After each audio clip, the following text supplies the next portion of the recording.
आज साधना टॉक्स पर बात करेंगे सोशल मीडिया पर वायरल बाबा अनिरुद्धाचार्य जी महाराज की। फेमस कथावाचक अनिरुद्धाचार्य जी महाराज सोशल मीडिया पर हमेशा ट्रेंड में रहते हैं।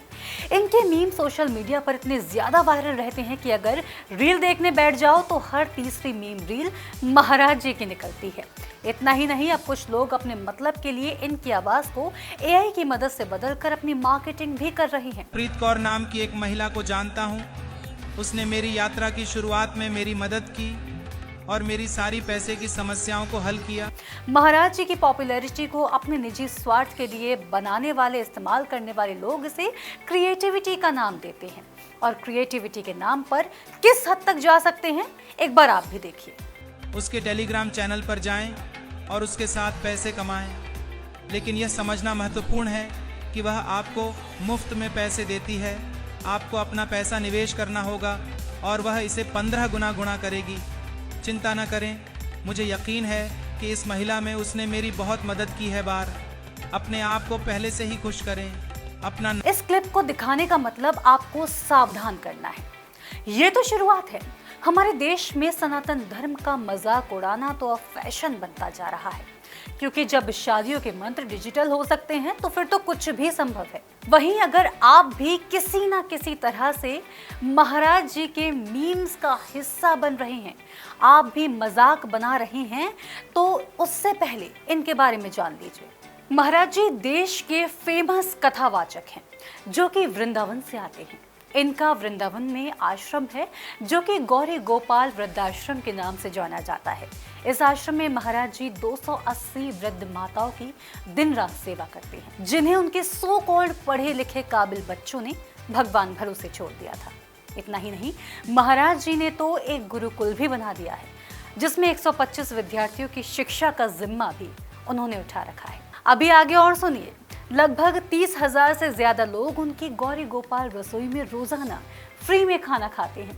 वैसा ही खाना जो आप किसी एक अच्छे रेस्टोरेंट में बैठकर खाते हैं, वो महाराज जी बिल्कुल फ्री में परोस रहे हैं। अब ये सब हम क्यों बता रहे हैं?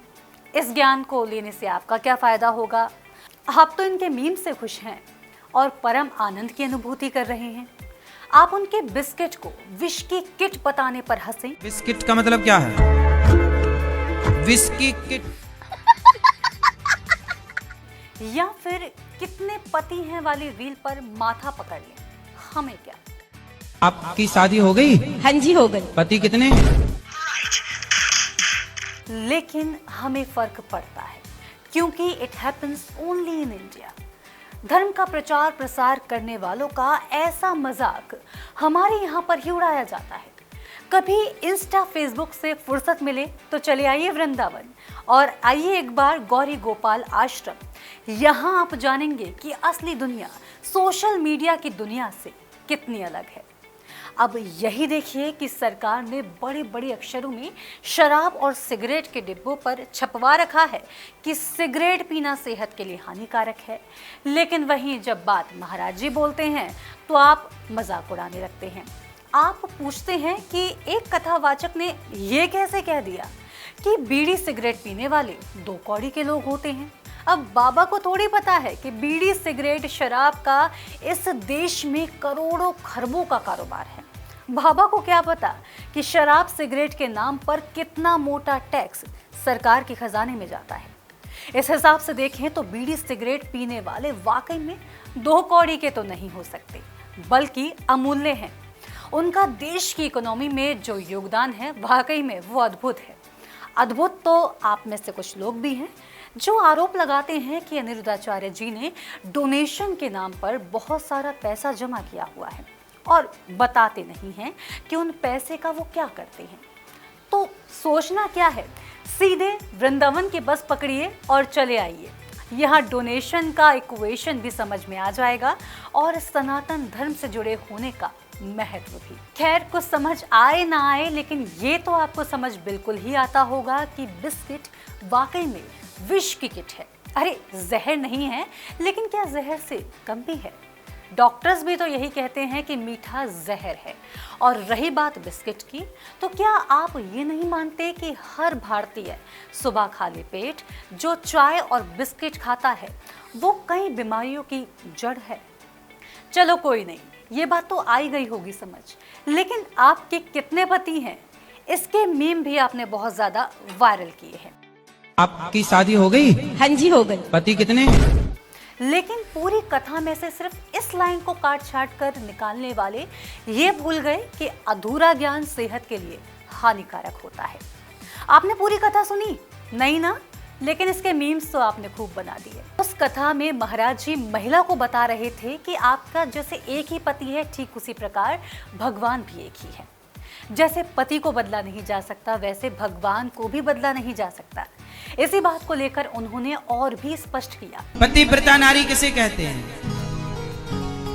जो पति के गुजर जाने पर भी, जो पति के जाने पर परमेश्वर से संबंध रखे और परमेश्वर का ही ध्यान करे, वो नारी पतिव्रता ही मानी जाएगी, जो पति के बाद परमेश्वर में मन लगाए।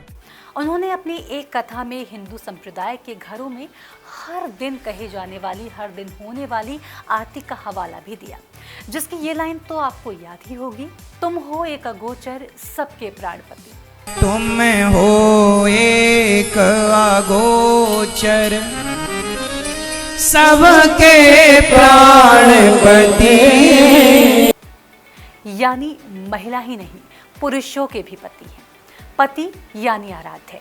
अब आपको बात सही लगी हो तो ठीक है, नहीं तो आप आज़ाद हैं ही।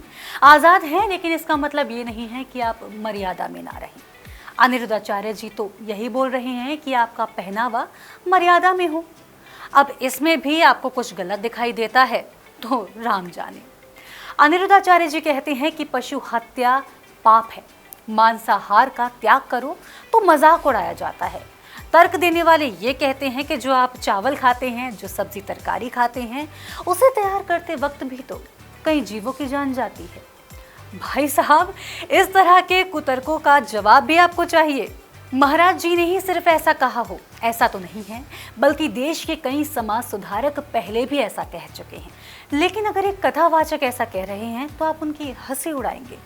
हंसी उड़ाइए, लेकिन उन परंपराओं का मजाक बनाइए जिनकी वजह से हजारों बेजुबान निर्दोषी प्राणियों की बलि दी जाती है। हंसी उड़ानी है तो अपनी लपलपाती हुई जबान की उड़ाइए, जिसके चक्कर में हजारों लाखों जानवर बेमौत मारे जा रहे हैं।